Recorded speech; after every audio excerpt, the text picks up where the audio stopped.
Hey, how you doing? Welcome to Two Beards, One Comic. Kelsey, did you see the thumbnail that Kelsey drew today? It's awesome. I did see the thumbnail Kelsey drew today. Kelsey's great. Yeah, you know, despite what everybody says about him, he's all right. He's all right. Despite all the nice things they say about him, he's okay. And Kelsey and I were talking a little bit beforehand, so apologize for being a little late. That he just shows up and we just start talking.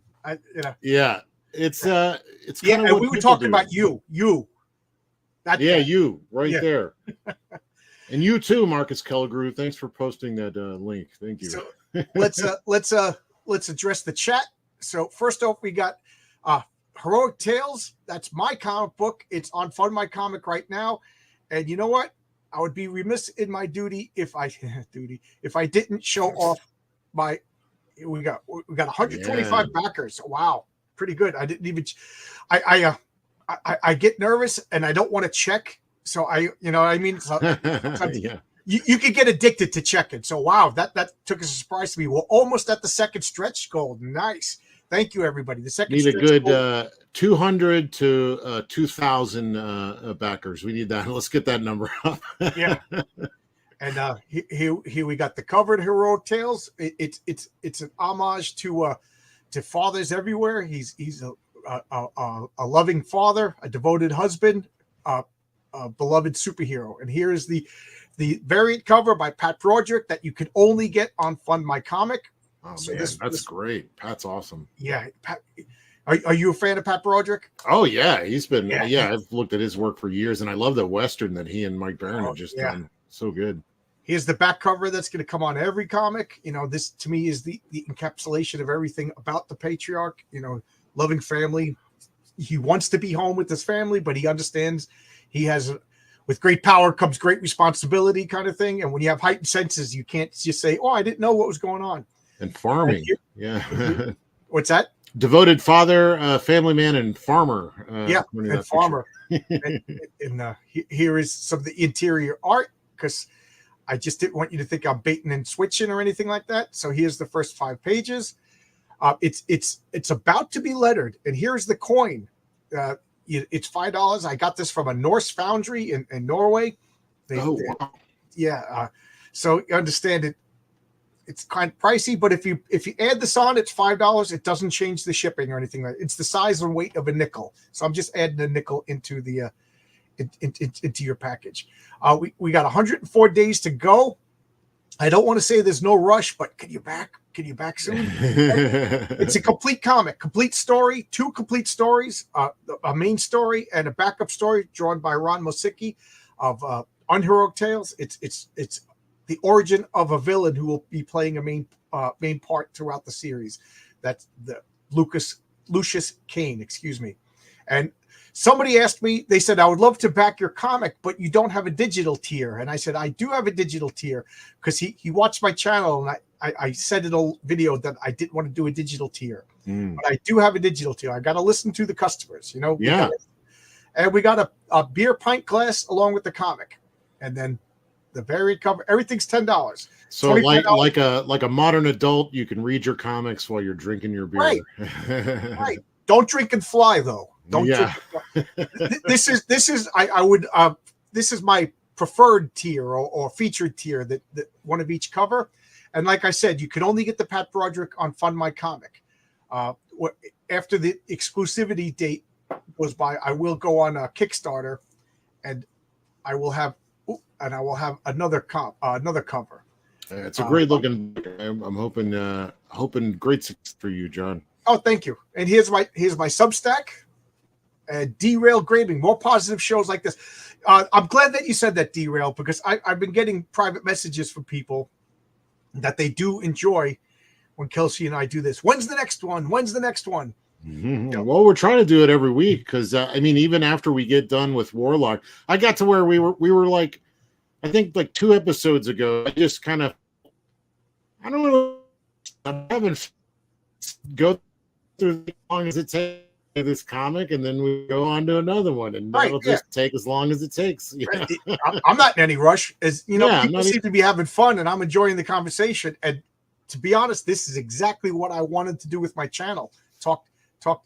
It's funny because 4 years ago I said someday I want to have a show with Kelsey Grammer. I said it again. Me Kelsey too. Shannon.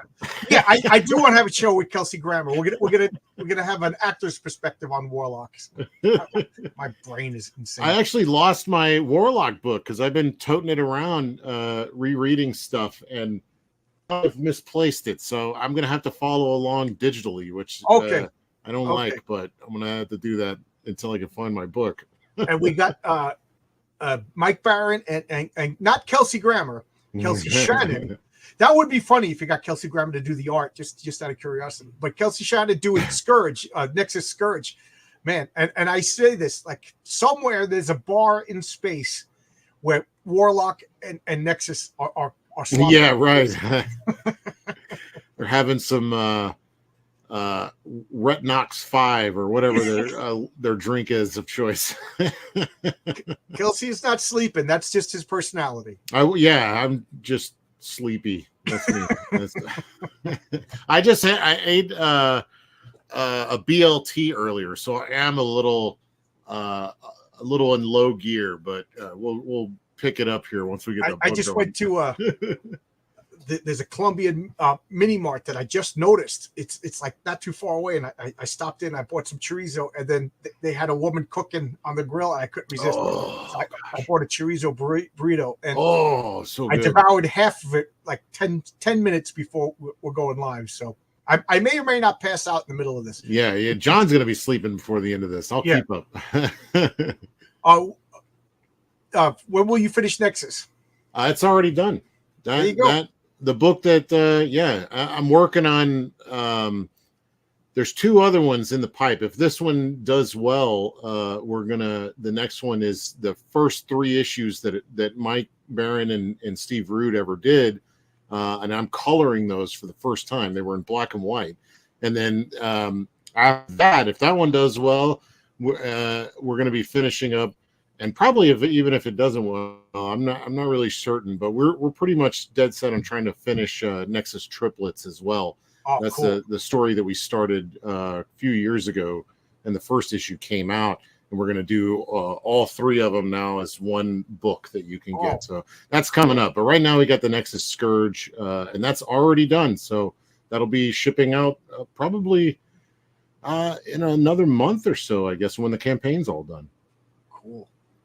So tomorrow at 10 a.m., I'll be doing Sunday Comics, where I will do Amazing Spider-Man 39, the first John Romita Sr. comic. Oh, Marcus just had some pasta. Pasta puts me to bed. Yeah, me too. Have pasta and a glass of wine, and it's good night. It's over. Night. Yeah. I think Rude is going to read the first 3 issues. Oh, that's news to me. Oh, what is it? He says Rude is going to redraw the first 3 issues of Nexus. Oh, well, that's interesting. Yeah, I had a talk with Steve Rude a while ago, and he says to me, he goes, I find it very difficult to talk to people, which I could. He full on admitted that he was introverted, and talking to people cold is difficult. I said, I love talking to people. He goes, stay on after this. I have a proposal for you. And as soon as we were done, he logged out, and I'm like, he forgot. I thought I was going to be working for Steve Rude.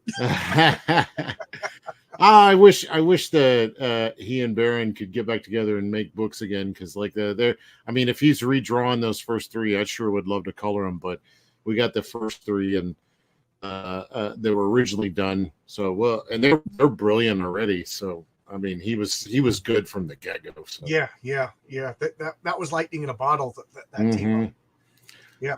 Real quick before we get started, I wanted to bring up a comment that I read in one of the last videos that we did. It was a couple of videos ago, but from, I don't know if they're here, but from Harumph 2476 says, what does he say?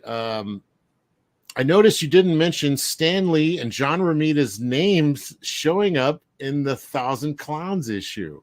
Yes. Pages 3 and 4, the names Lintian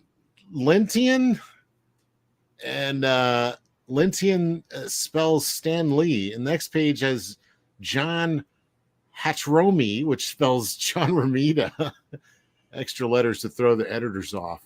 Anagrams. Yeah. we mentioned it the video afterwards because I didn't catch it. Oh, really? Oh, I Yeah. didn't even notice. Oh, Yeah. okay. See, that shows me I just wasn't paying attention, but I thought that was funny. Yeah. I'm gonna have to go back and look at that. So we are reading comments, so please leave a comment and let us know fun stuff we missed. So I would like to keep the policy that Stan and Jim Shooter had, that every issue is everybody's first issue. So we'll just assume that this video is somebody's first video. And what we're doing is we're talking about Jim Starlin's Warlock.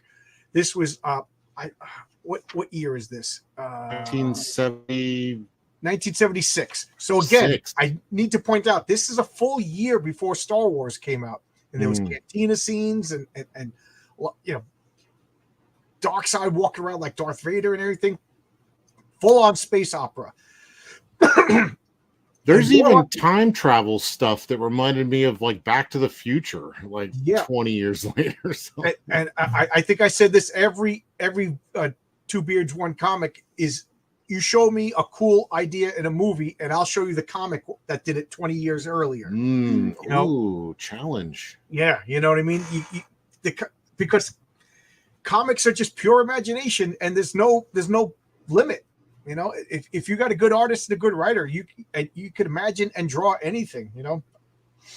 I think I'd love that we can get back to that place where it's just pure imagination and fun and no rules. I think the world took a big misstep when it started counting the bullets in an action film, you know, and it's like, I remember Infinite Bullets where it didn't matter. The Hollywood mini shooter. I think that was the day that we started becoming a little more cynical. And then we couldn't have brightly colored costumes on our superheroes in movies. We had to have them wearing black leather and latex and so I'm really happy about, for instance, the new the new Deadpool, where they're wearing the bright colored yellow outfits and whatnot. I'm like, okay, let's do this. I waited 20 years to see Hugh Jackman in the yellow spandex. You know? Well, as close as they would allow themselves, but at least it's close. It's close.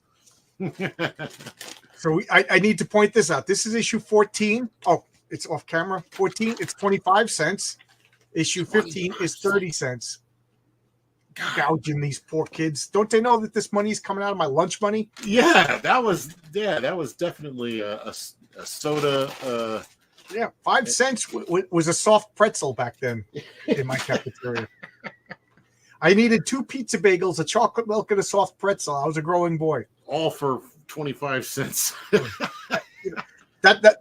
I not even a joke. My mom would give me $1 a day, and I would go right to Dave's candy store, buy a comic. Matter of fact, he had a stack of comics. He trusted me. He knew I was going to buy them. So I would buy a comic book, and then whatever change, I would figure out lunch. You know, that was my priority, was the comic. So even back in 1976, I was getting 5 comic books a week. You know, I got to where I was doing that too. Like I think I would get like $5 or something like that for lunch, and I'd spend $1 on a soda and some chips. And that was it. The rest went to my comic funds. Come home and then come home starving and raid the. Yeah, exactly. So those of you who are new, Warlock, again, he debuted in Fantastic Four. I think it was 69, 65, somewhere around there. He was created by a group of scientists called the Conclave. To the best of my knowledge, they never really let us in on who the Conclave was, but the Conclave wanted a scientific supreme being to worship, so they created one. He came out of the cocoon all arrogant. Fantastic Four beat him down. He literally died, and that's one of his powers, is whenever he dies, he makes a cocoon, and it takes time, and he resurrects himself. He resurrected himself.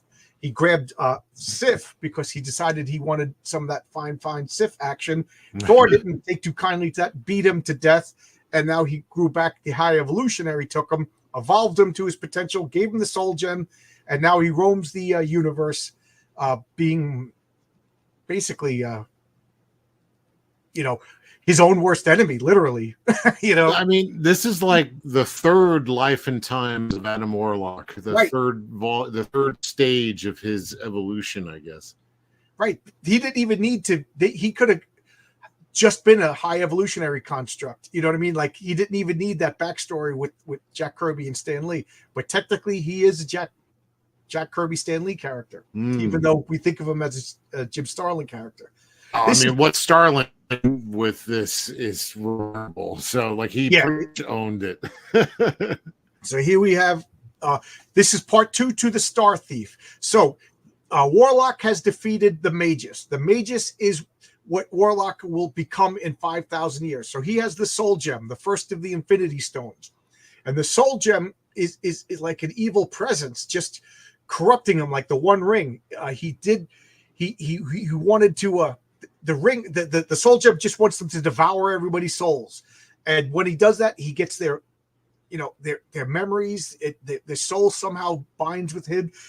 And he does crave to use this power, but he resents it and he's fearful of it. And over 5,000 years, he will turn into the evil Magus. So what did he do? He killed his future self. He absorbed his future self's soul. So he has this like feedback loop in him where he has 2 years in the future, his own soul stuck into him. So now he's basically dead man walking. Yeah, clock's ticking. Yeah. Before this, Warlock did appear in the Hulk. Yes. Yeah, I was going to ask you that. Did you see that one? Of course you did. But I'm sure I have it, but it slipped my mind. I have like most of the Hulks up to the Peter David run, and then I have sporadic issues that are like big holes in my collection. Who was drawing that? Marcus, do you remember? Was that like a Sal Buscema or? Yeah, I don't recall that. There's so much. We're going to be doing this for the next 25 years, John, because there's a lot that I haven't read. Yeah. Story and layout by Jim Starlin and Steve Liliola, finished and colored. Okay, so story and layout, Jim Starlin. Finished art and the coloring by Steve Liliola. I'm sure I'm saying that wrong. Tom Orzechowski, which I can never say. Orzechowski, I think. Orzechowski, and editor Marv Wolfman. And if I remember correctly, I think we're up to like the third editor on this. Yeah, indeed. Lynn Wein did a stint on it. I can't remember who else. Herb Trimpe drew it. Yeah. Herb. I love Herb. I'm sure I got that. Yeah. And hello, Sooner GM. Good to see you. New name. I love when I see new names. Thank you for stopping by. So now, in the last issue, he started to notice that the stars were going out. Just stars were winking out of existence. And his soul gem and his enhanced, because he absorbed the Magus or killed the Magus, he made mental contact because the Magus also had the soul gem. They made mental contact. It expanded his senses. So now he was able to locate somebody on Earth was putting out stars. How powerful is this being? And it was a guy in a coma who just spent his life in the coma, but his mind was active, and he just explored the nooks and crannies of his brain and unlocked the psionic potential of us all. And what does that guy do? He's just a dick. He's just a dick. He can do anything. He can make himself. You think if he can put out stars, he can make himself walk, but he possesses his guardian. He never thought of that. Fights, and then starts putting out stars because he's resentful of his lot in life. Yeah, and so like he senses Warlock and decides that he's gonna mess with Warlock, and Warlock is like, this guy is on Earth. I need to go defeat him where he lays. I don't even know if he knows he's an invalid or anything like that. Yeah, I think he's on his way, right? He's on his way. Yeah, and these gargoyles are stopping him. Yeah, so now is like the Star Thief being sort of, he's not quite omnipotent. He doesn't know everything going on because Adam catches him off guard a couple times. Right. And but he's able to manifest anything he wants. So he's been throwing monsters at him, giant rock monsters, and now gargoyles, and just really making his trip back to Earth very difficult. That's right. And now that the Star Thief is concentrating on Warlock, the orderly that feeds him and wipes his butt is now becoming aware that he's imprisoned. Yeah, he's getting his autonomy again, and so that's another place where it shows that he's not omnipotent. He can be distracted.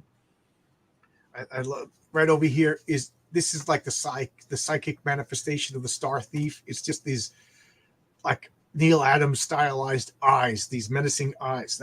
That's how he presents himself. So again, Warlock doesn't know what he looks like. That would be a great shirt. Just that like eye symbol. Yeah. Or just a black poster with stars on it, and then when you turn off the light, all the stars go out, and then you just have the eyes. Oh yeah. The Star Thief poster. They should let's follow suit on the Star Thief. Maybe he turns into a good guy or something, but I don't know. We'll see how this one ends. So look, I always just wanted to smack this guy. Look who's smiling now. I always thought that was Jim Shooter, and then I saw Jim Shooter, and that is Jim Shooter, but Jim Shooter looks like the zombie version of that guy. I don't know who this guy is, and I gotta say, I've seen this ad since 1974, and I've never read it. So, and you wanted to smack him ever since. I want to smack him ever since. So here we have a little refresh, because that's what they did back then, because at the newsstand, they didn't have comic book store. Well, for the most part, they didn't have comic book stores, so it was hard to get the issue before. So here we have a one-page recap. The Star Thief, this is just his brain. I love that concept that he was in a coma and he had nothing better to do than to explore his own brain. Like, he couldn't see, he couldn't hear. He was a total, what's the word? Like, I don't want to say vegetable, but I guess I'm saying vegetable. Yeah, pretty much. Yeah. I don't know. I guess vegetable. I don't know a better word to say. Yeah. He's trapped. I'm sure that's offensive today. Yeah, I know. That's why I didn't want to say it. But it's funny that they show the Star Thief because they didn't hear us say it. Huh? They can't report us because they didn't hear us say it. That's true. Yeah. like we can make fun of the Amish. If they hear, they can't admit it. Well, they're not supposed to be listening to YouTube, right. So it's like seeing somebody at a sex show in Thailand. You're like, well, you shouldn't have been here either. So we both. Yeah. What happens in Thailand stays in Thailand. Hopefully. So, but I just look at this great art. This I love. The cape just going over the gutter over here, and it's Adam Warlock. Like he's. It's just like the psionic. You can't see. It's just like this psionic like avatar that he can't do anything to. He can't shoot laser beams at it. He can't fight it. He can't punch it. So he's just snarling and yelling at it. Like, how you have all this power. This is what you're trying to do. He goes again. There's that crypt. So the soul gem is telling Adam, when you get to Earth, steal his soul, and he's like, there's that cryptic. That he has no fear of me stealing his soul. He's not afraid of anything. He's more, this is how arrogant this soul. He goes, we could attack him at his weakest point. He goes, you mean my human body? You think I'd be surprised that I have little? He goes, I'm not surprised. He goes, you think I'm surprised why I have little worry of that happening?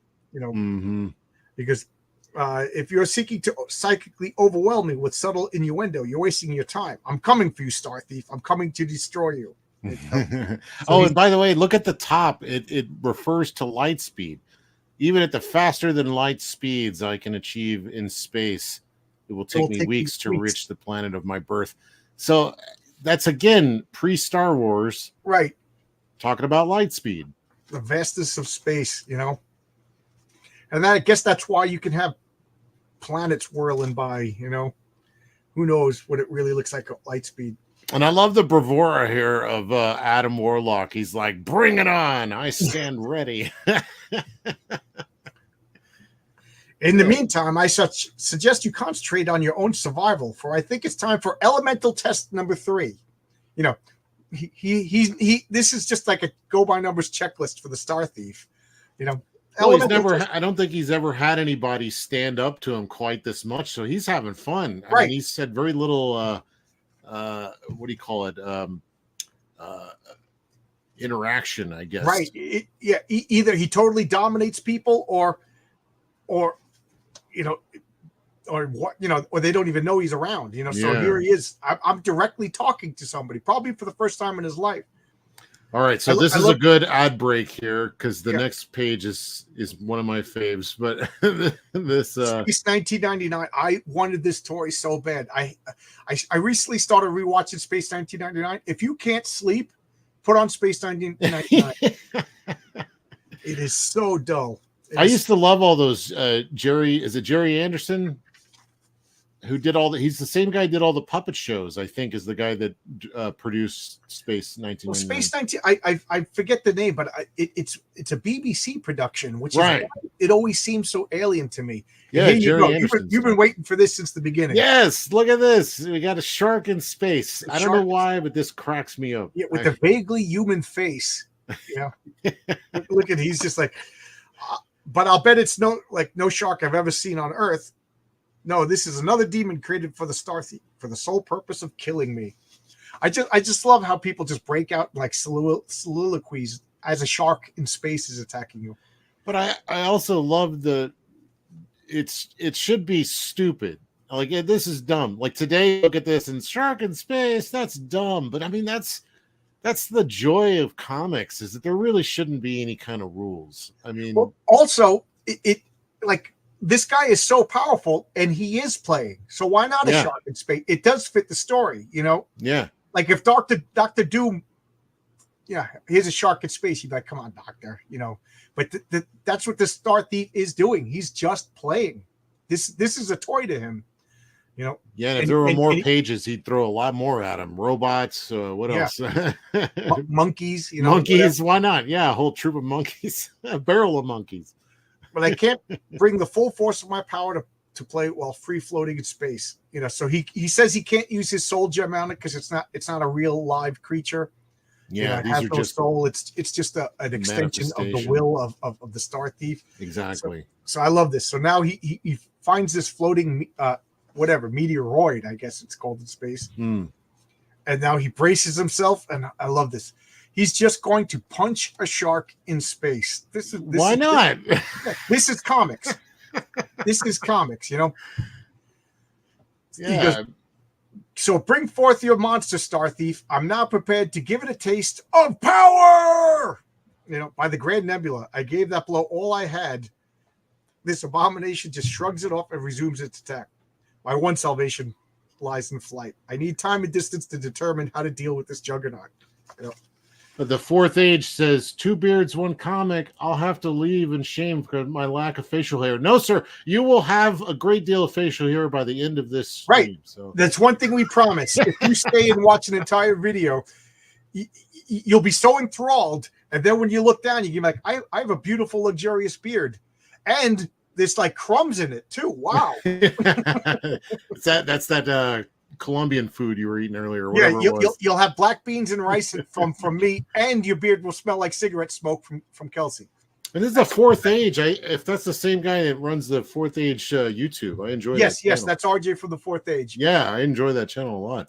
Good to see you. We do a team up show called Comic Book Team Up. You should be a guest on that. Oh, okay. Yeah. So there you go, RJ. I'm trying to make up for getting carried away. I missed it this Wednesday. I feel horrible. So look at these T-shirts. All right. We got. Remember, this was 1976. Sugar daddies. Oh my God, sugar daddies. Oh, sugar mamas, sugar babies, sugar daddies. Yeah, haven't seen that stuff in ages. And these T-shirts. The bicentennial was the biggest deal. I remember it as a kid. I remember going to parades. I had pants that were black. Red, white, and blue stripes. They were selling that in stores that I was proud to wear in third grade. I looked like a jerk. Do you have any of those shirts? Like, did you ever order any of those shirts? I had this shirt. They sold these in regular stores. I had this shirt.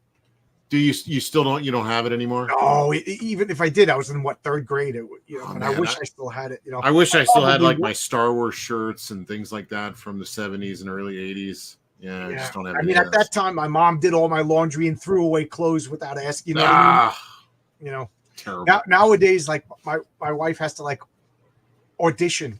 Is this okay to be thrown away? No, that underwear is still held together by the stains. That underwear is perfectly wearable. Yeah, and then after that, it becomes a rag in the in your tool shed or whatever. Yeah. I use it until it's disintegrated completely, and it becomes. Yeah, a shirt has to be completely disintegrated, or when I put it on, it's too tight. Yeah, exactly. I have no illusions of losing weight to fit that shirt. I got limited storage space.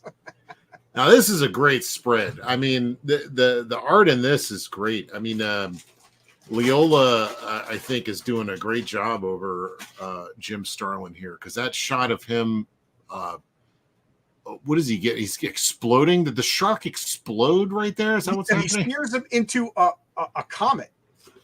Oh yeah, okay. So he steers him into a comet. And look at this shot through the shark's mouth. That's great. You see it? Which one am I looking at? It's panel 3. Yes. It's through the shark's mouth. And again, remember Star Wars when they're leaving the asteroid and you see the asteroid closing? There you go. It's the same thing. And he leads him to a comet. And this is why when I, taking science class in like 6th or 7th grade, when they talked about comets being made of ice, I was just like, no, Warlock knew that they were made of fire. And, they killed space sharks, And your teacher sent you to the office. Yeah. I've told you about those flights of fantasy, John. Go see the principal. Yep. Immediately ahead, the heat is intolerable. Comet must be hundreds of miles across.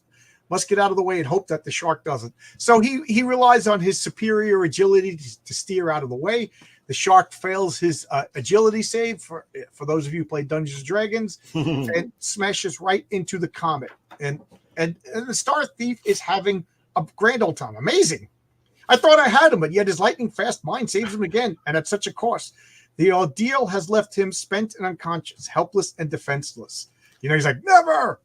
So I love this. He gets like a direct attack on the Star Thief. He actually uses the soul gem on him. See, this is a great example of some of the things I like in comics, especially superhero comics, where people are like, oh, like Superman, he can do anything. What challenges would he have? Well, that's one of the great things, is they always manage to give him a challenge. And a lot of times they have to use their brain, their, normal features that we all have as human beings to get out of these situations, not just superpowers. And that's just really creative. Here even Star Thief is impressed. He's like, his superior intellect, or whatever he says, speedy. He goes, what? And he goes, it seems I caught you with your guard down, Star Thief. So he did manage to stop me. It wasn't in time. It wasn't in time to stop me from stealing a small piece of yourself, enough to revitalize and charge me back for the battle ahead. So like a vampire, he got like a little taste of the Star Thief. And I can't help but think of this in terms of role-playing games. He did a sneak attack. Star Thief failed. And whoa. Okay, this isn't a game anymore. You actually hurt me. He is now mad. The Star Thief is no longer playing. No, he is Take mad. a part of the only thing I value, my soul. Vampire, for this you shall pay. And you shall pay with pain, anguish, and death. You shall pay by fire. Fire. A blazing giant emerging from the planet below. By Zor, the heat. Who's Zor? You never invoked Zor before. You mean that didn't get made into a Marvel comic at some point? I know. Right now, there's a 6-issue series of Zor. Yeah. And he's also transgender, by the way. Yeah. Oh, geez. So now, and I love it. For those of you who this is your first video, I think it was 2 issues ago. He made an explicit thanks to Steve Ditko. So I'm looking at this. This is such a Steve Ditko face. If you recognize the Dread Dormammu or the original Eternity, this is just like a Steve Ditko face. And there's total Steve Ditko space as well. Oh, what'd you say? I was just reading. He goes, I must try to extinguish him with a force blast from my soul gem. No good. I am ablaze, he said calmly. My strength leaves me. Can't concentrate. And here comes, the soul gem. The Star Thief is speaking through this. And I love this. Again, he uses his brain to get out of this. He's about to get stomped. Oh, he's about to get stomped. Because must act quickly. The smoldering boulders behind him. And what does he do? He just smashes him in the freaking brain. Look at like the subtle gore, that he that's not gore, that's energy. That's shock. You know what I mean? That's like skirting around the Comics Code Authority, because that is, if you ask me, that's Jim Starlin saying that's brain matter, but is it? It's fire. It's I'm interpreting it as like gore smashed all over the place, but it's probably so fire. funny. I almost remember him like luring him over a geyser or something. I don't remember why I was thinking that. I thought maybe extinguish the fire with, he just beats him with a big rock. Yeah. Rock beat fire. That sound effect. Cathoom. Is this the new Warlock? No, this is 1976. This is the original 25-cent Jim Starlin Warlocks. This is to me, one of the greatest comic epics of all time. And Sunglasses Night. Good to see you. Thank you for coming. I love seeing new names. Now, I'm going to go on my preacher pulpit right here and say this is one of the things that I love about comics and letter pages and not slabbing comic. If you slab a comic, you are not going to notice that there's Paul Dini. Paul Dini, the guy that wrote the Batman Adventure, the animated too, the guy who created Harley Quinn.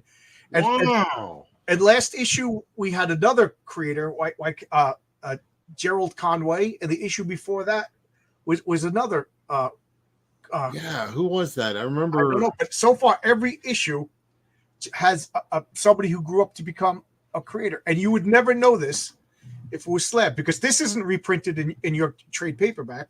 No, it's not. Paul Dini is one of my favorite writers. That guy, I have not read, at least in comic form, I've never read a story of his that I did not like. So it's always pretty fun. This is funny. This is Crazy was Marvel's answer to Mad Magazine.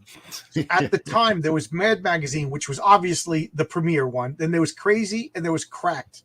And I'm not joking. In my neighborhood, there was like camps. Like, no. Mad is the best. No, you're crazy. Crazy's the best. No, Cracked is the best. I never got Crazy, but I got Mad and Cracked. I bought both of them pretty religiously. Yeah, Crazy was the least, if you ask me. But I was loyal to it because it was like a Marvel comic, and they did a lot of like Marvel spoofs.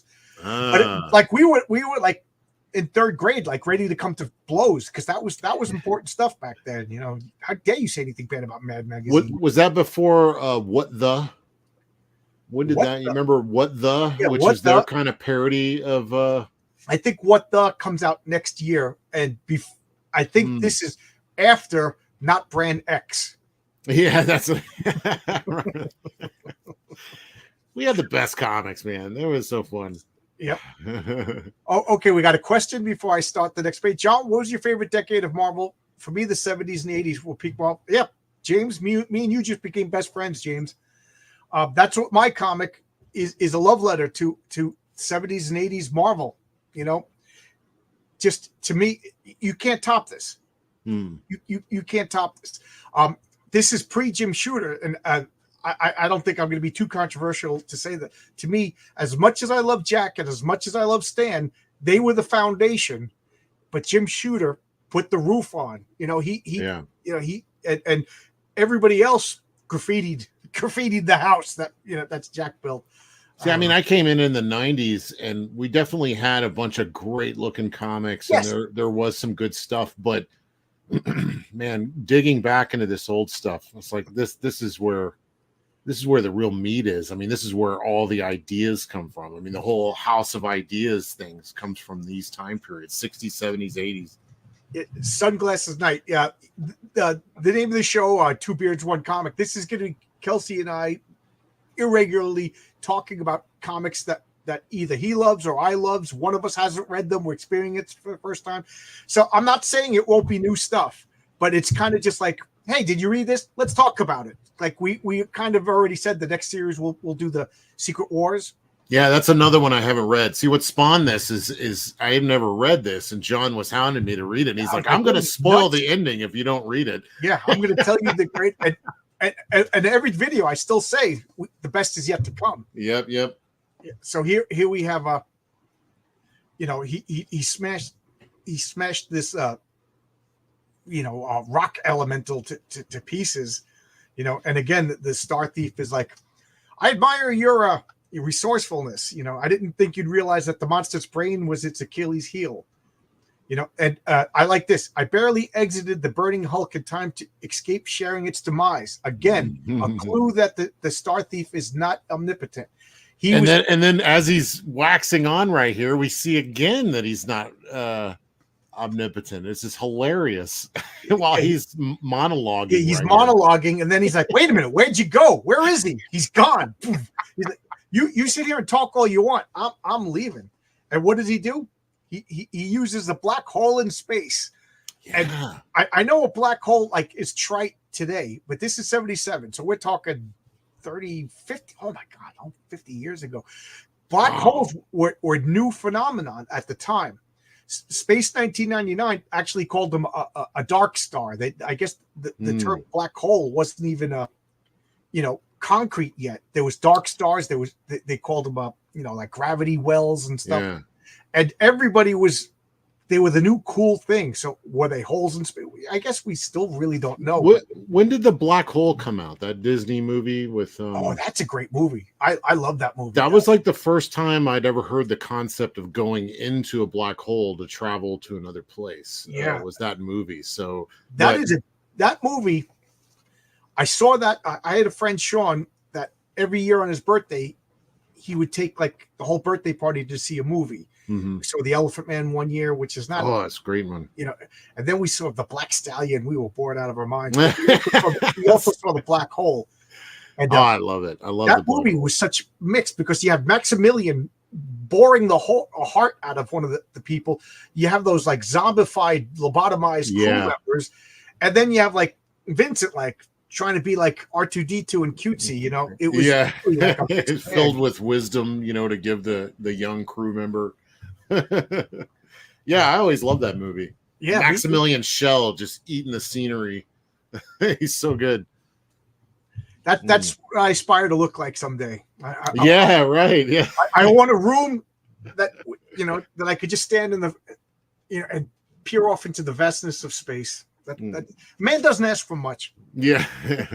So here we have Adam Warlock just flying into a black hole. Like nowadays we know that it's just a collapsed star. Like flying into a black hole would be like flying into concrete. You know, I think I mean, nowadays they use the gravity to slingshot around it, but he pretty much uses it as like a portal.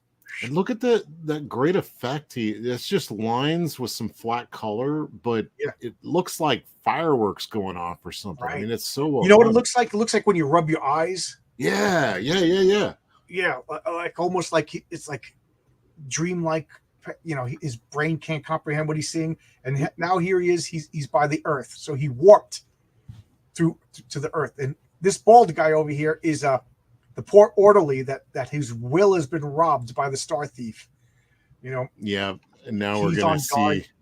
It's like all aspects of the Star Thief. This is his psychic phenomenon. That's his vegetative body, and then this is the usurped body. You know. Yep, and you could see once again, Star Thief is so distracted. Our guy's getting free, and look at that weird panel layout that he's got there. I've never seen anything like that, but it's great. Look at that. Yeah, I mean, why would you know what I mean? It's just kind of. I guess it's supposed to show you like, I don't know, he's coming to a realization. Like coming out of it, yeah. But this whole series is filled with such creative layout. That's just another example of seems simple. Then we got just crazy ads, you know, like almost like classifieds, you know, like I'm noticing a lot more in this issue of like the classified style. Yeah. Life insurance for persons age 20 to 80, because that's what I wanted when I was in third grade was life insurance. Yeah, how many 20 to 80-year-olds were reading this comic at the time? And this I found fascinating. Oh, I'll address the comments. The stories were hit and miss in the 90s. Yeah. Like Kelsey said, there was some great stuff in the 90s.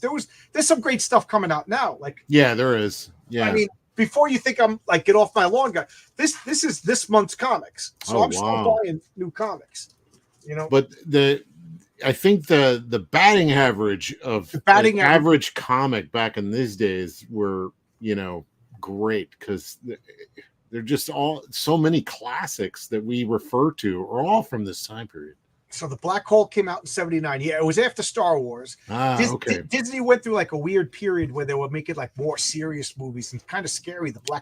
But I loved it because I mean, I didn't before that. The Disney movies I watched, other than the cartoons, were like,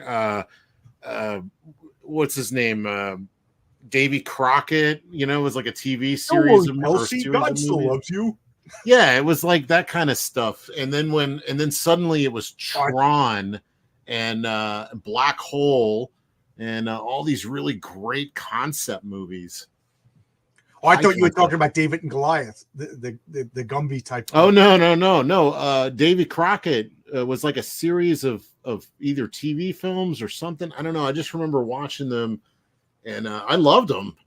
There's, whole episodes where he's like going down the river on a riverboat, and getting into adventures and yeah, good stuff. But I mean, when Tron hit, I was all about that sci-fi. So Corum, great. Good name. Is this Corum from Michael Moorcock, which is a direct inspiration on this comic. But I like what he says. I love old comic book colors. The new colors are brighter, but I swear it bleeds too much. I miss the old pulp paper comics. Yep. Corum.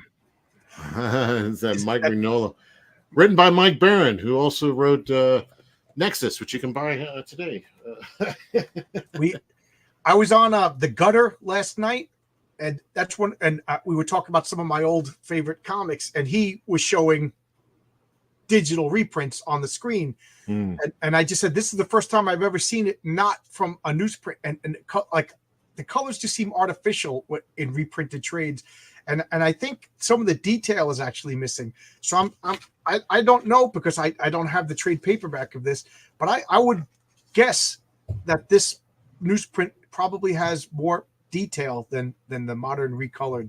Well, I agree with Corum. I like the old colors better. Maybe it's because what I'm used to. No, well, I mean, I've been learning a lot about coloring by looking at the old stuff. Like, for instance, if you have like a crowd scene, like I would try to like color every little person. But you look at one of these old books, they'll just put like a one color green over the whole thing or whatever, and it was actually easier to see the crowd because it's so simplified. You're able to see it and take it all in. So I think there's something to be learned from these old style colored books. Yeah. I noticed they do that. Especially a book like this that has so much going on visually. Like right here. Yeah. You see, the people you're supposed to notice are colored and everybody else is just flesh colored. Yeah. There's these books, there's so much going on, you have to have a more simplified color scheme or it'll just be muddy. It'll be hard to see everything. So here he is. He's warping through space. I'm back in the Milky Way. So he was in a whole nother galaxy. The Star Thief catches up to him. I'm impressed. He says, you got away from me. And then he's like, I'm home. And now I love this. I thought this was such a brilliant concept. So he's in the perfect position to kill the Star Thief and he's going to battle him. And here's the Earth, and what happened? He's bigger, this is so weird. Yeah, bigger than the sun. He's big. This is the sun. This is the moon, the Earth. How could it be that I'm this big? Well, because he was in another whole galaxy, and the rate of expansion in that galaxy is a different rate of expansion in our galaxy. There's not a universal law of constant expansion. He spent so much time in a different galaxy that he could no longer come to Earth. I wonder if that concept holds true. If there's some some concept that he's pulling from, I'm sure there was a theory at the time, Yeah. I'm sure.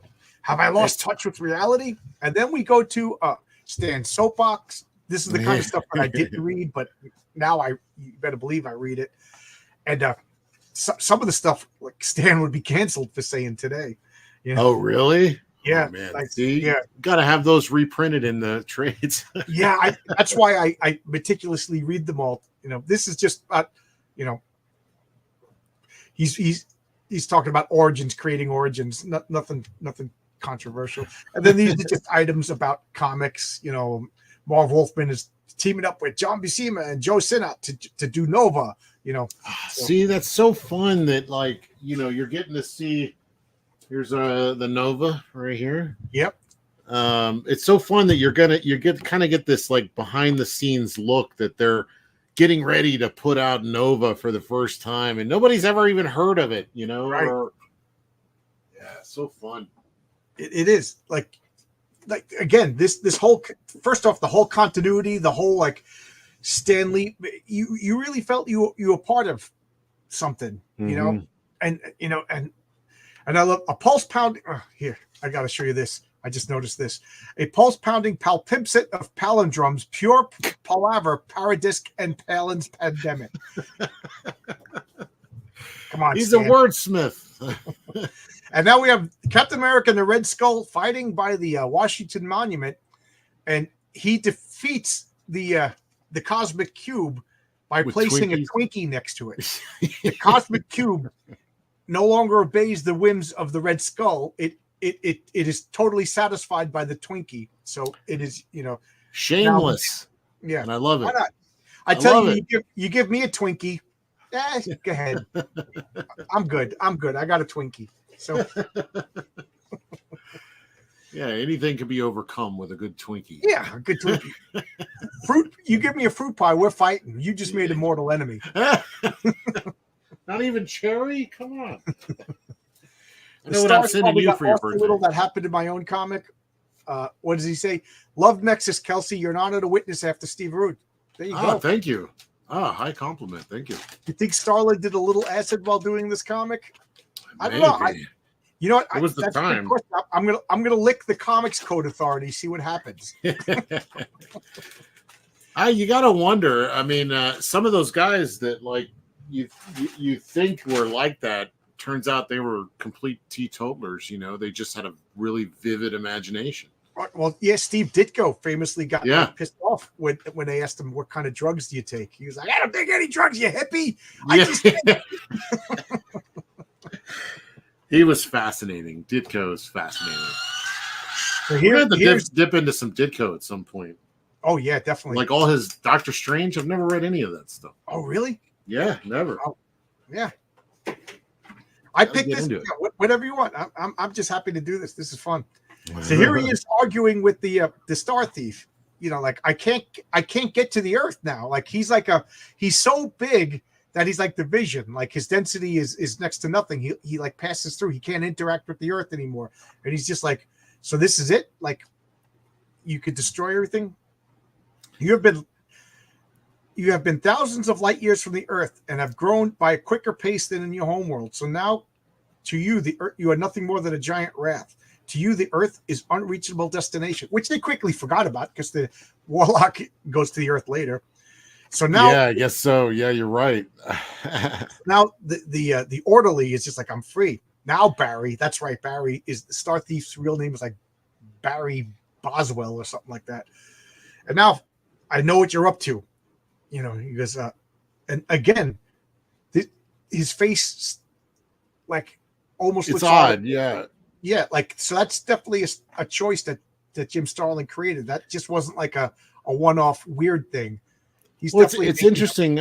I was just about, because I'm only looking at the one page because I'm looking at it online, but I'm looking at the spread that you got open, and they pretty much give away what's going to happen right here. I was just about to say, could anybody like see what's coming up with the way he's telegraphing this, but they show it right there. Yeah.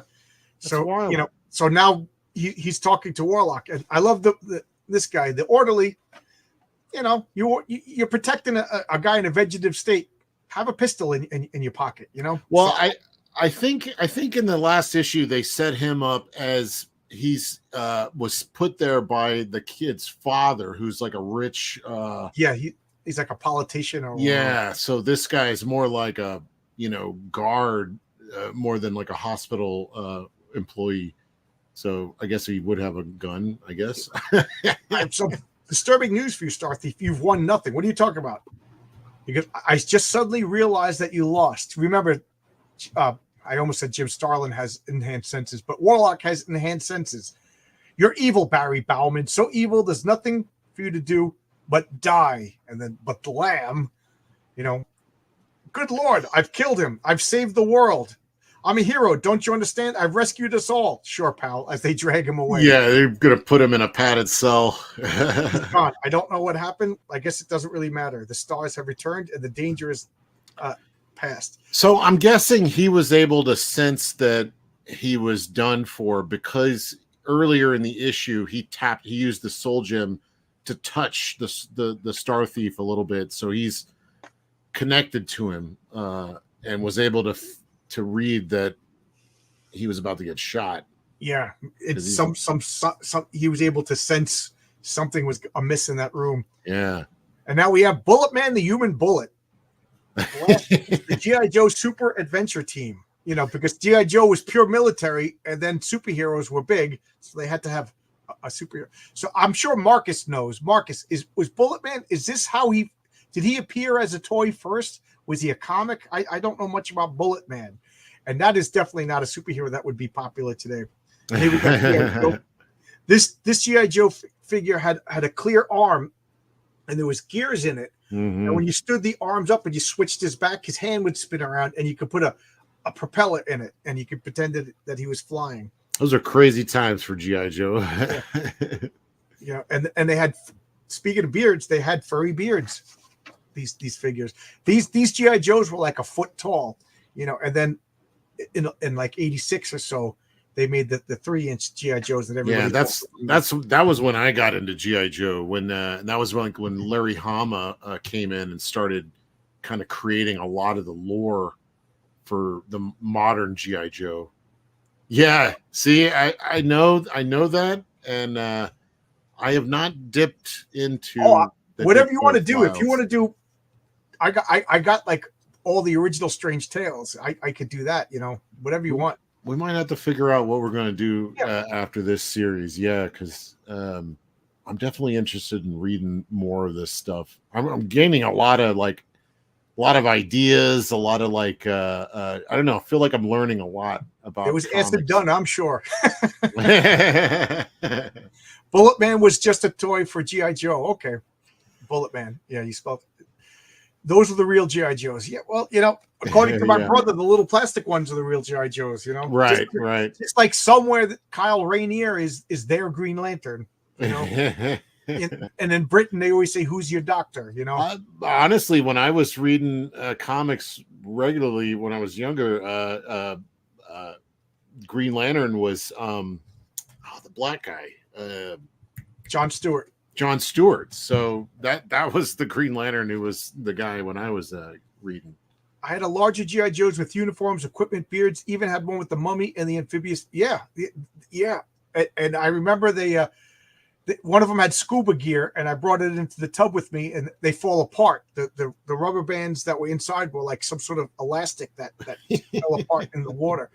And I had a friend, Peter, in first grade, and his father was able to fix them. Yeah, I used to pull them apart on purpose and reattach different arms and stuff to them and make my own. Because you could just get in there with like a pair of like a little hook and pull the rubber band through and connect the other arm and stuff. Oh, that is cool. I never thought of that. Yeah, I was a kid basher before it was cool. Yeah. So this is the last issue of Warlock. So this is Warlock Unleashed at last. And I love this. So we got Pip the Troll. We got Gamora. This guy, I forget his name. And we got Thanos, over here.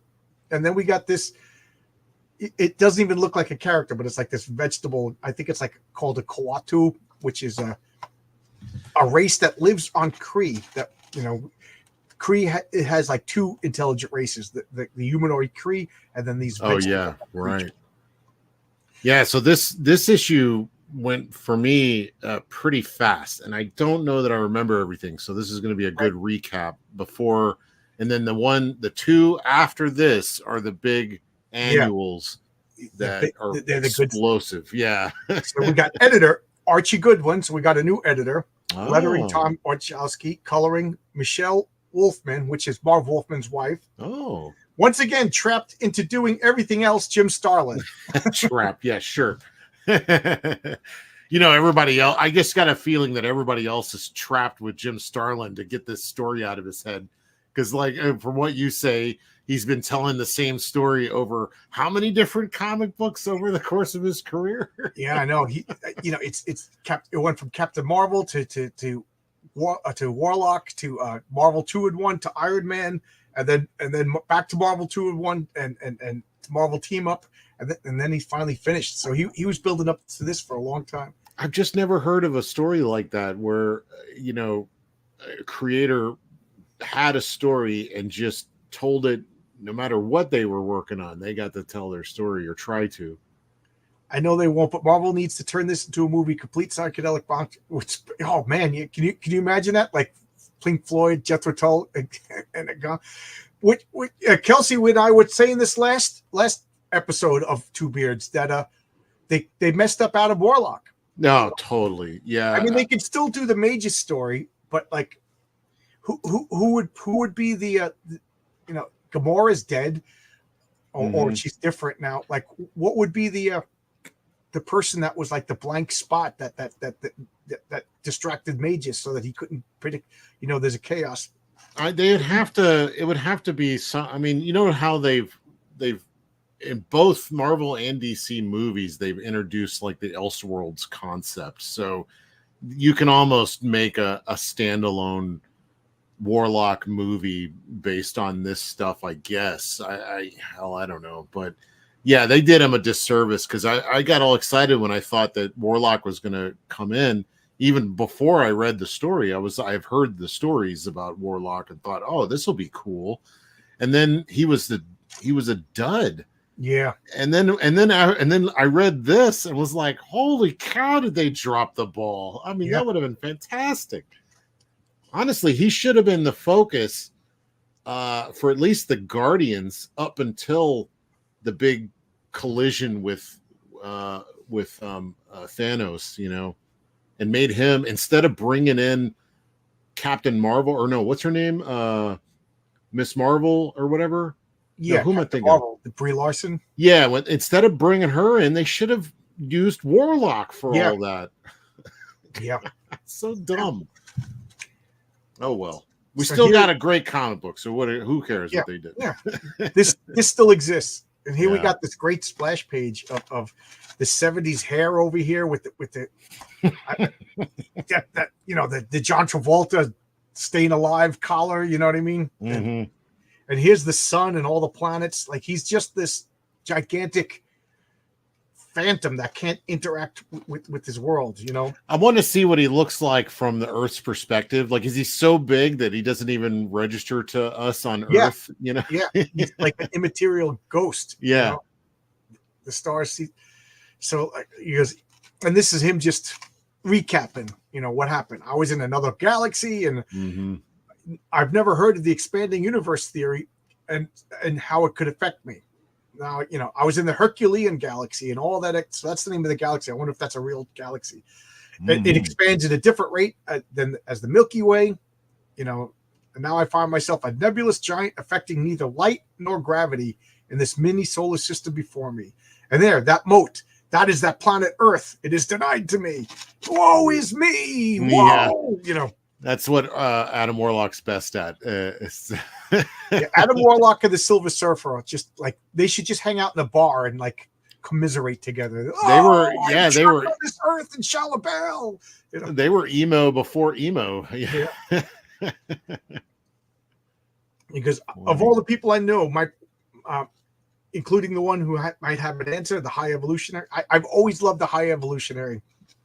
Such a great shot of that panel too, with his face in the background. Oh, you can barely even see it on yours. Wow. Yeah, and I love the shading on this. Yeah. Oh my God. All the face shots in this, even that next panel where you see, what's her name? Oh man. Oh, down here. Yeah. You see Gamora. Yeah, her peeking in that shadow of light there is so good. So good. And again, this is before Star Wars. I really refuse to believe that George Lucas didn't like, he read this and then the TIE fighters showed up. I mean, I know. Yeah, right. Yeah. And look at Well, I mean, he had a lot of people working on that too. A lot of the so maybe designers, somebody. Joe You're Johnston. gonna tell me. Oh, as I hit the camera, nobody in his crew read read Warlock. Of course they did. I mean, Joe Johnston, who designed a lot of that stuff, directed the first Avenger, the Captain America later on, not that long ago, I guess. This panel really is great. I mean, look at the detail of all the machinery. This whole page too, with the top panel, how it's one panel, but it creates two other panels within it, inset panels with this kind of pill shape. Yeah. Again, just creative. It's so simple, but it makes it interesting. You know? It's just so different. Yeah. And the awkward way he flies, I guess he's just like, I guess the natural temptation would just have him like Superman pose. But that gets boring. So it's almost like he's swimming through space. He rarely does the same thing twice. So it's like always different. And that shot of Thanos in that very last panel there is great. A little profile shot of him. He looks so menacing. Of course. I need you for your physical prowess and not your scientific ability. There must be something you might do. Of course. And then the secret of teaching yourself guitar. Oh, there you go, Kelsey. Remember you asking me about Kung Fu sandals? What? You want to get to Of course. Yeah, that's I've been looking for those. Or an Eerie Skull flashlight. Now that I kind of do want. I like the skull flashlight. An Atlas body in 7 days. If their skull flashlight shined a skull onto the wall, that'd be amazing. I would actually like that. Then you do that. What's the Punisher show up? Like, yeah. It's the Punisher symbol. Look at this shot of Gamora. Let's the comments. Obviously, they had plans for Warlock and dropped. You mean the movies? The movies, yeah. Yeah, you could tell they really wrapped that up and just. I've been saying that to you, Marcus. That every time I see your artwork, I said a few times that I see a lot of Jim Starlin in your artwork.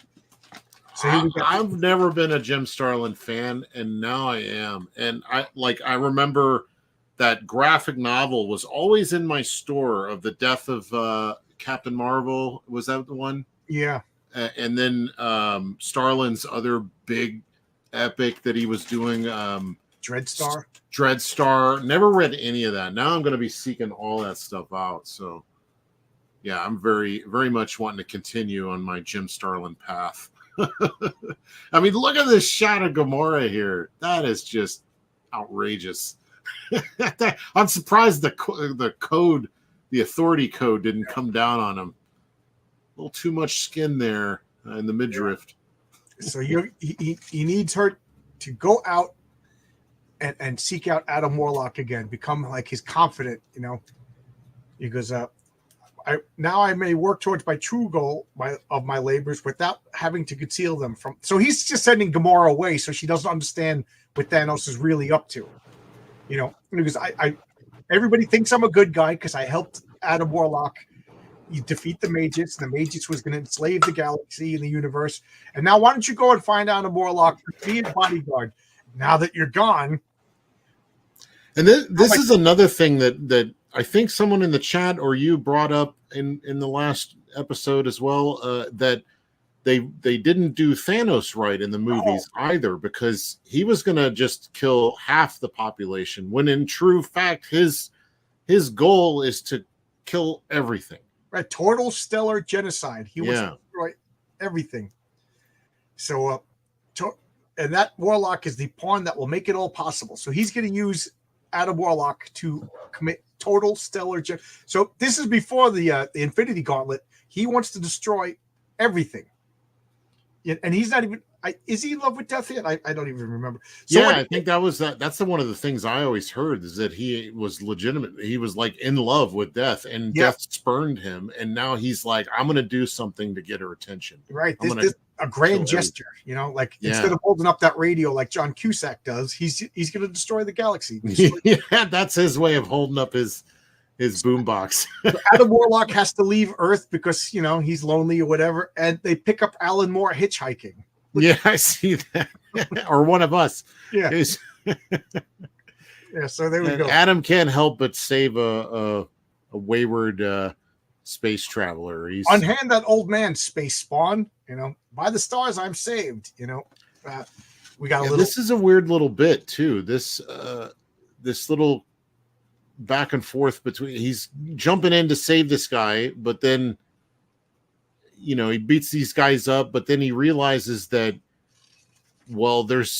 he's late on his rent to pay this for the spaceship or something like that. But these hulks are manhandling you. I feared your spaceship would be ruptured. What's this about, old timer? I believe I can answer that. Mm-hmm. And then the space broccoli. Margar. The space broccoli. I'm a certified representative of Interplanetary I can't even pronounce it. Interplanetar Inc., a major intergalactic corporation. This prospector, Lindon Garner, acquired a loan from our company for 5,000 credits. A godly sum, I take it. Adam has no idea. Yeah, he has no clue.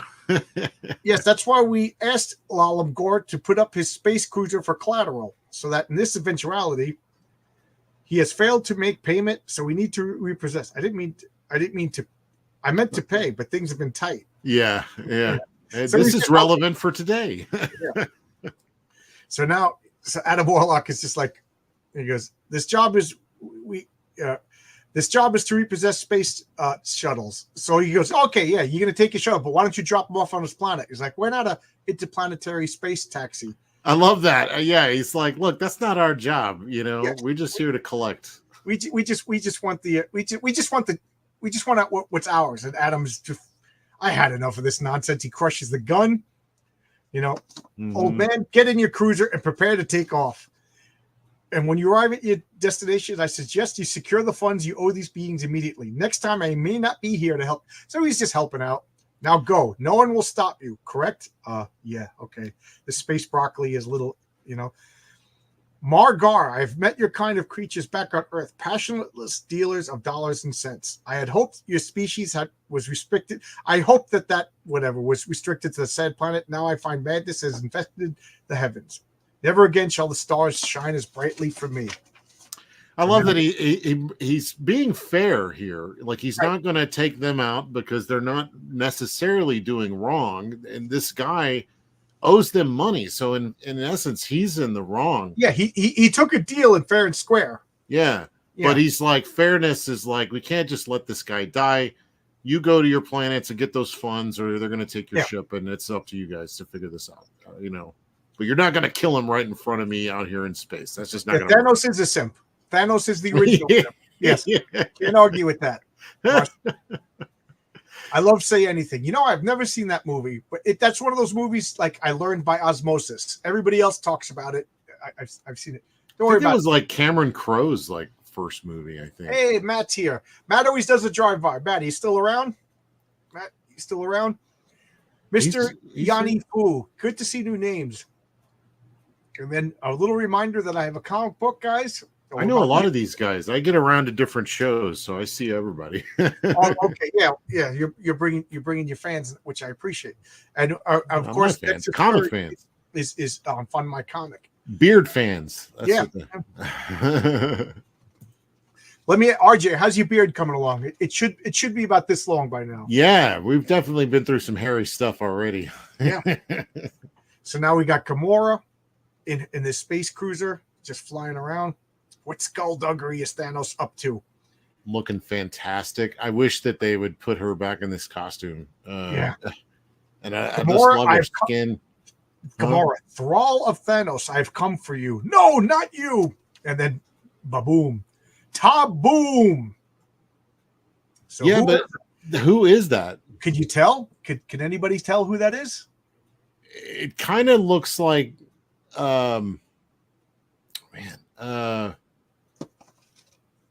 the guy from the Avengers. Oh yeah, it looks like the Vision. Yes, it does look like the Vision. Yeah, is it the Vision, or we'll find out later, I guess. No. So no? Adam, he's striking a pose. I'm on a planet. I can't go back to Earth. Oh, Marcus, you spoiled it. I'm on a dead world. I had everything a person could wish for: power, freedom, followers, excitement, even truth. Back when I was acting as Earth and Counter-Earth's protector, I had reason for existing, but those days in the past. In fact, recently, the only thing I had to protect anyone from is myself. So what do I do now? Ah! Perhaps I love this page where he's past yourself. This page where he's just, lamenting. Yeah. Existential angst. That's like Dragon Ball Z.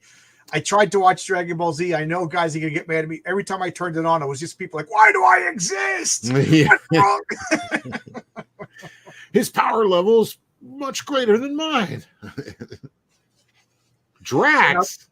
So now he that was Drax? Yeah, that was Drax the Destroyer. Boy, he had a much different costume. Oh, yeah. Drax looks completely different. Okay. Completely different origin. Yeah. I must So have now missed that.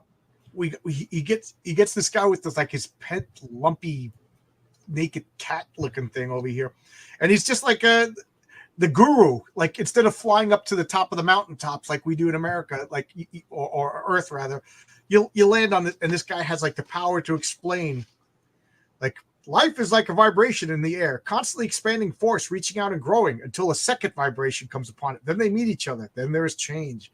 And they still continue to extend themselves, stretching out into the stars, where they find new contact and eternal change.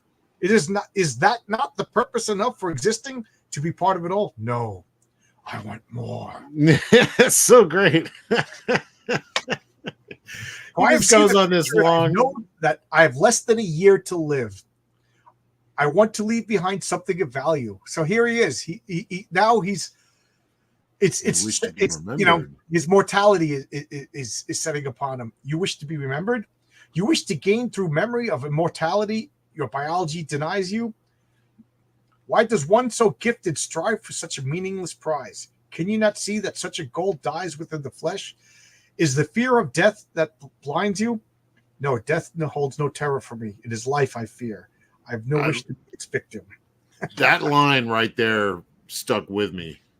And it's come up quite a few times for me. It's not death that I fear. It's life. Life. I'm like, golly. I remember profound. I was watching a movie with my father, and I forget, it was an old black and white horror movie, and they opened up a coffin, and there was a skull and skeleton inside of it. And I screamed. I was a little kid. My father was, don't be afraid of the dead. And then he made a creepy face. He goes, be afraid of those who are alive. Yeah, he's right. Wise dad. In my house, we were always, as my father used to say, scutching each other. We were scutching. Yeah. But I mean, that's just we have so a great show. profound. Thanks to the inside of these gems. I must leave to break rocks. Would you escape from prison? What? Yeah. Don't go back. Keep going. Keep running. Thanks, pal. Thanks for coming by. We appreciate everybody in the chat. You shall die alone, killed by both Thanos in your own hands. But even before then, you shall watch Pip, Gamora, and many others you care for pass from this life. So he's just saying, among them, you will be the high evolutionary whose death you will cause. I think that changed. The high evolutionary, I don't think, died. So by the time the end comes for you, you will be the most hated person ever to travel the spaceways, and the only thing people will ever value you're doing will be your own death. So basically saying, this is it. It just gets worse. Your last year is gonna suck. so this, I didn't catch this, but he's saying that he also caused the death of the high evolutionary. Yeah, which changes this. He doesn't show up. Yeah, he doesn't show so up. I guess the editors were like, nope, you can't do that. So let's see. Yeah, which is interesting. Somebody must have had some. It makes me wonder what happened with high evolutionary around this time. Mike Christensen, he's a comic creator. I'm trying to think what he did. Mike Christensen? I'm sure Marcus knows. The name Mike Christensen is familiar. Cosmic Comets. That's a great. Well, there's Mike Richardson, who's the creator of Dark Horse. Yeah, but Mike Christensen, I know he did a comic, unless it's a coincidence. And now we got these treasury-sized editions. Oh, no, these are the annuals, king-size annuals. This Avengers Annual number 6 this to me was like Nuclo. This was the child of the Wizard and Miss America, Madeline Frank. The Power Man, Luke Cage. Thor. Oh, yeah. Hercules, the first Defenders annual. Look at that. That is just, this is comic books, guys. Imagine getting that off the shelves. I know. Guys, I was born at a blessed time for comic book. Hey, Metal Movies and Brewskis, AL Chat, pretty clever. Hey, yeah, I was just on his channel last Saturday, and then Friday he came on my channel. Good guy, he's got his copy. Send Marcus your links. Marcus will put your links to your comic in the chat. Marcus Keller Group. So that is your final destiny, Adam Warlock. For this time, look beyond to your spirit. Look, your legacy is going to suck. You're killing everybody. Everybody's going to hate you. So deal with your spirit. And then he's like, perhaps you're right. You're gone. He did the same thing that he did to the Star Thief. Yep. And now we got Pip over here. What is he, gambling? This is pretty funny. No, he's like stealing, and he's got like a giant bag worth of stuff, and then this guy like catches him, right? Constable Trueheart. Yeah, what a name. Poor Pip. He runs into a Prussian general in outer space. Look at that. You probably series of robberies. Yeah, I love that you probably heard of that. You probably heard the district's been hit with a series of robberies. And he's the guy who did it. Surely you don't think I had anything to do with those thefts. Constable, is this the face of a crook? Yes. You have come to the right place. This cabaret is just full of felons, like Sheila, like Sheila Sweet Hips over there. A nice broad, but crooked as used nails. And then there's Fast Eddie, cleverest. There's Fast Eddie, the cleverest criminal in the cosmos. And don't let the fact that his head casts no shadows fools you. Just his head. His body casts shadows. Does that mean he's got a small head? I don't know. Does that mean he has like a hologram for a head? Or is it it's just him like pulling a fast one? He's no dummy like some folks I know. You'll find suspects aplenty here. If you stay long enough and look at him. He's stealing more stuff right in front of him. Bag. Yeah. He'll catch something. Hopefully. Look, he's pulling it as he's talking. I just noticed that he's pulling the tail off his hat. Right. He's stealing his medals and stuff. Right. And in fact, he stole all his medals, if you see, and his belt. Yeah, because his belt had gold on it. And he's like, my rings, halt, you're under arrest. And he's tripping over his own pants as he's like, we're in the money. We're in the money. I love how like these songs make it to the Herculean galaxy. And now Adam Warlock is making it this Earth-type planet. For here in this atmosphere, like my native planets, I may have the strength to do what I must. So now he's getting to look at this like Frazetta style. Like, actually, this reminds me of like Mike Plug. Yeah, it does. Right. Yeah. So what is he doing? Have the strength to what? He's going to self-deletion? Is that what he's talking about? Or no, he's going to contemplate the nature of the soul gem, right? Yeah, he's going to become more one with the soul gem. So I'm going to tap secretly into my soul gem and drain it. So now I cannot survive without the gem. In effect, I've become a much prisoner. Oh, so he's trying to get rid of the soul gem, but he's realizing that he can't. Like they're like symbiotes or parasites or whatever. I guess symbiotes, because a parasite would mean that you would die. So he's trying to commune with all of the beings within the soul gem. So it's a battle of wills. It's Adam Warlock's will versus the whatever intrinsic strength of the soul gem. I will win. I love how there's like, it's got a little face in it. Yeah. Like the reflections and the shine has a face, and he's like commanding it. I'm being drawn into the jewel. It is the price I demand for my. So now the jewel is like directly speaking to him. It is the price I demand for my secrets. I cried to the hunger, which is me. He goes, secrets I knew one day would deliver you into me. For long I have cried to be free of your petty moral restrictions. Cried to quiet the hunger that is me. So the gem is beyond morality, and it's constantly, infinitely hungry. But you refuse to give me the souls that I crave. You know I am not to be stymied, for I am power. I am one of the 6. So here it is. This is the first reference to the Infinity Stones. Yeah. Yeah. My mother was a star. My father was destruction.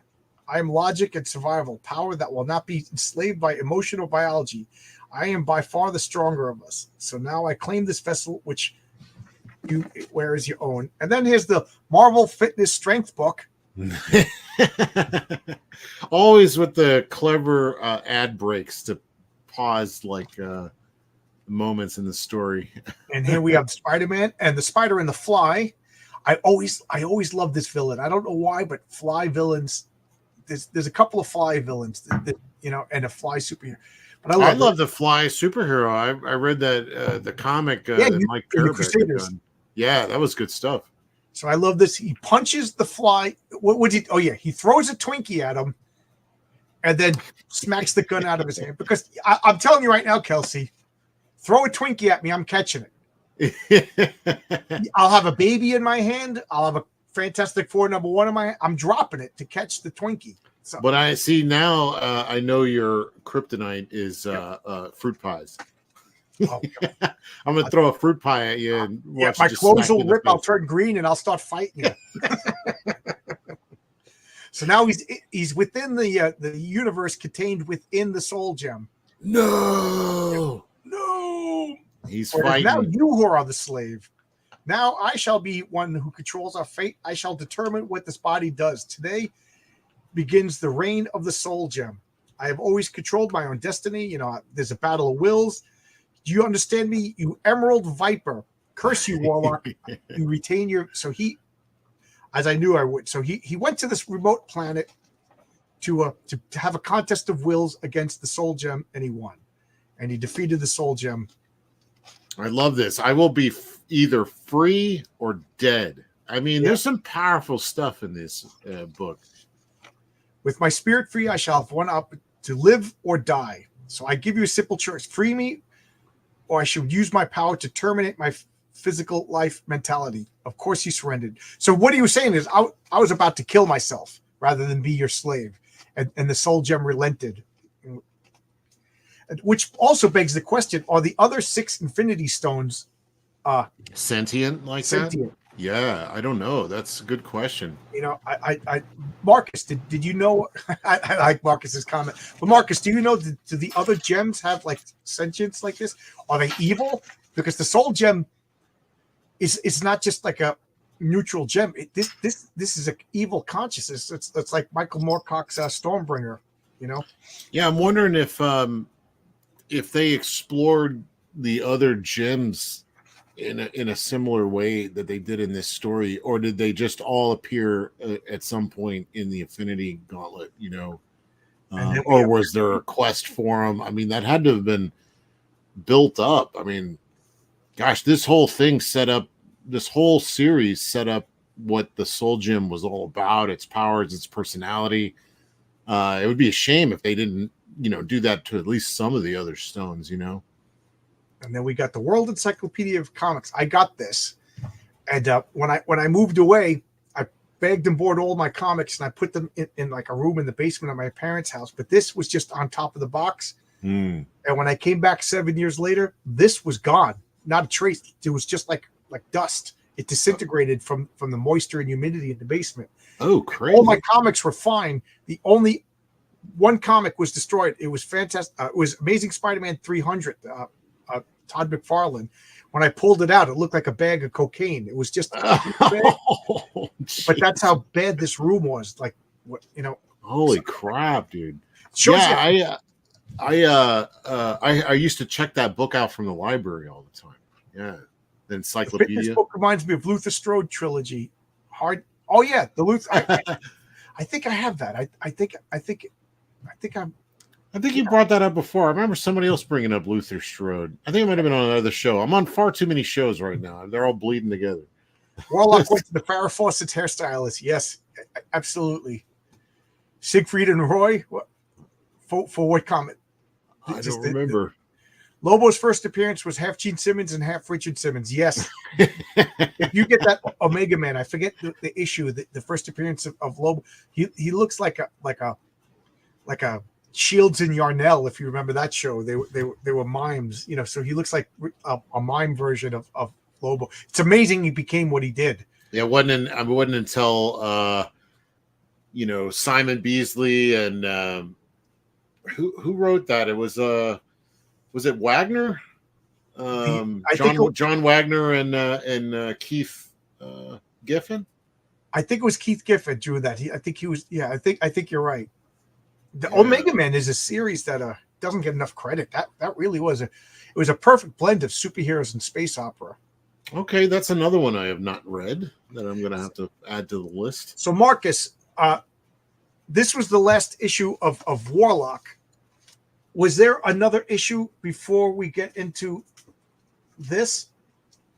I don't think so, because that's even in the trade, it goes from this into the final act of this. All right, so this will be the last episode, right? We'll stop here, an hour and a half.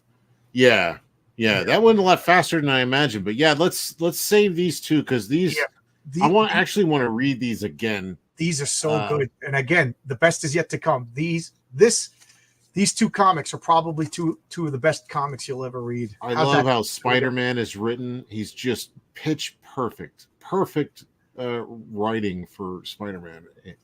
I just love these two comics. Look at you beaming like they're children.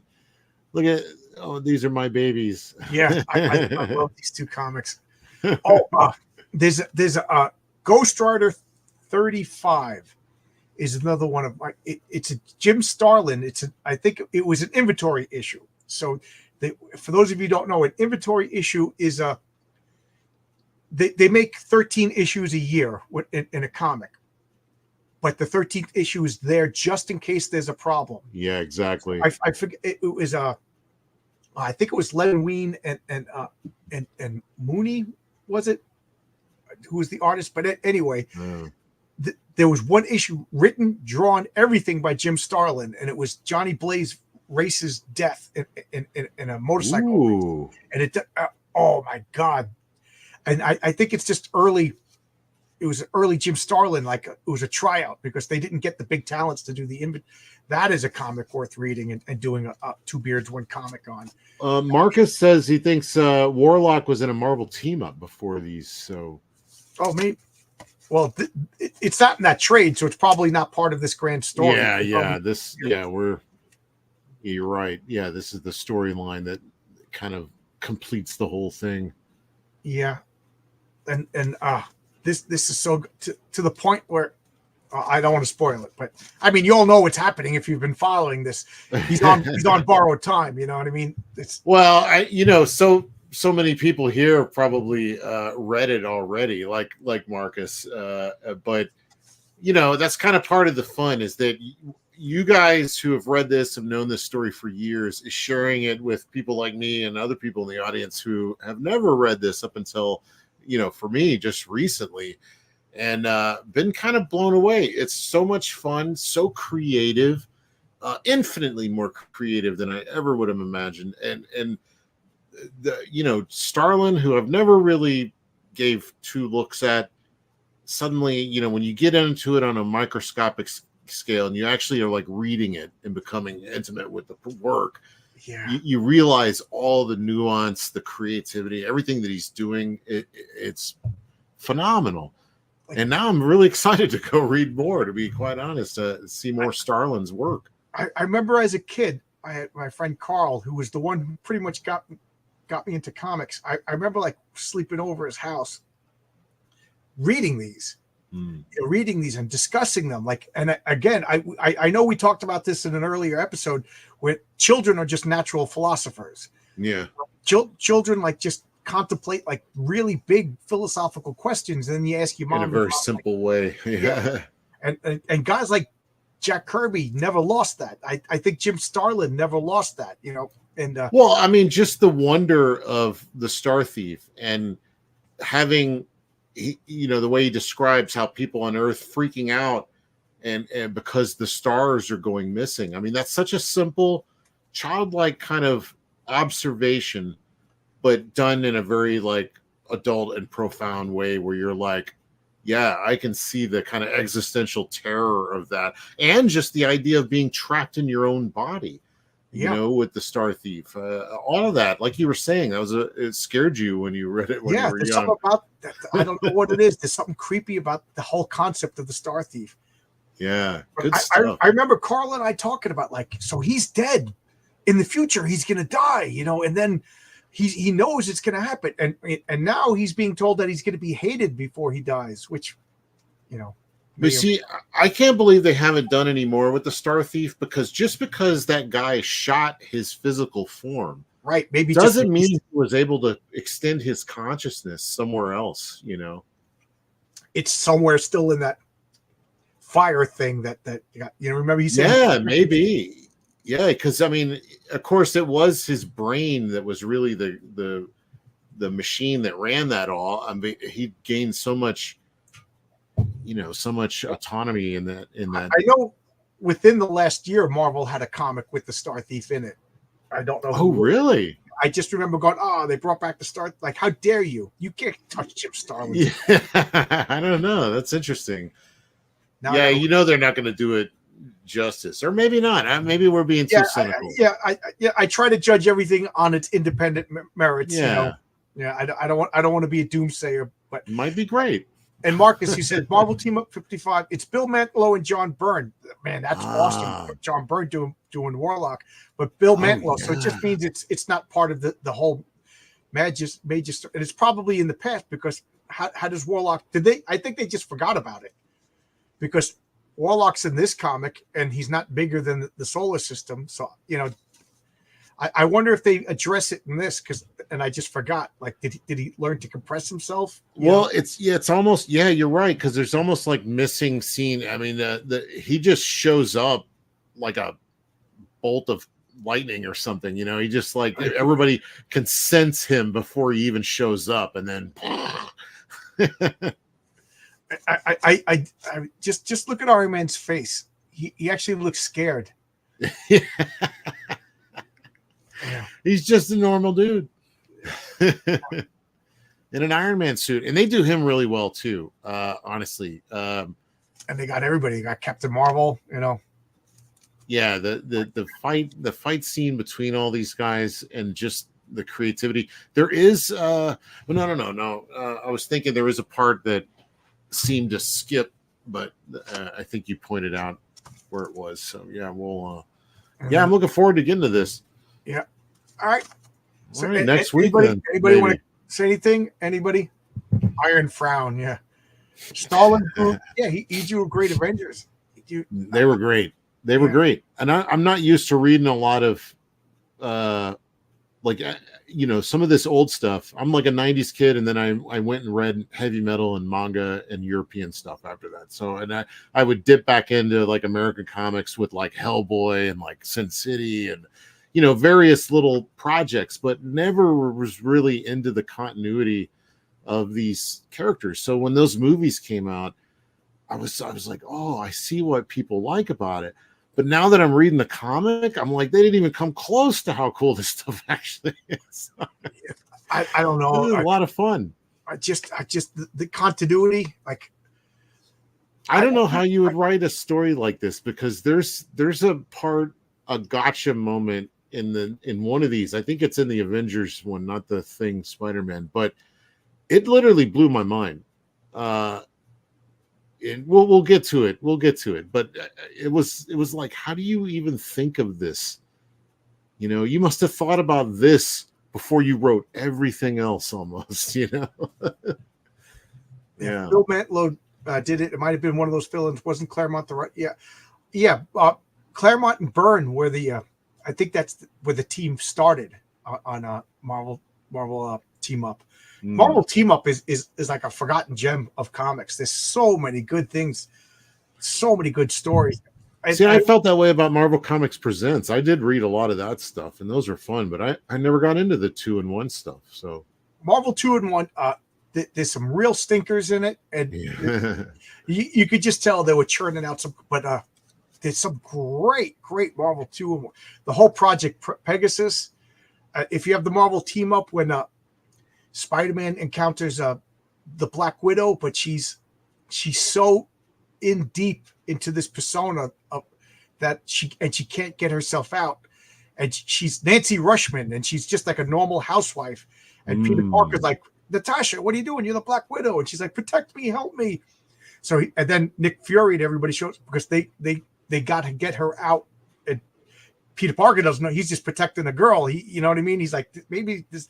It's such a good story. And then of course Peter starts to develop feelings for Nancy Rushman. You know, that's like a whole. I don't know that stuff at all. Story. It's such a good story. God, it sounds like they took some of that for like the Scarlet Witch and her losing her memory and all that stuff.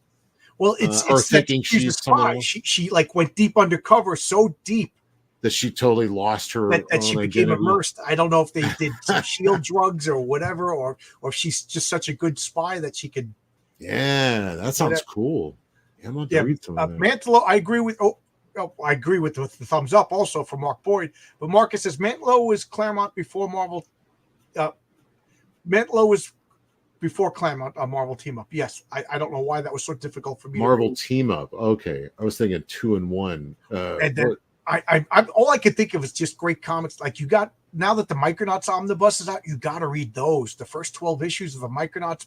Michael Golden and Bill. I love Michael Golden. He's one of my favorites, and I like a particular time, and I've gone back and looked at all that stuff, and now I love what he was doing on that.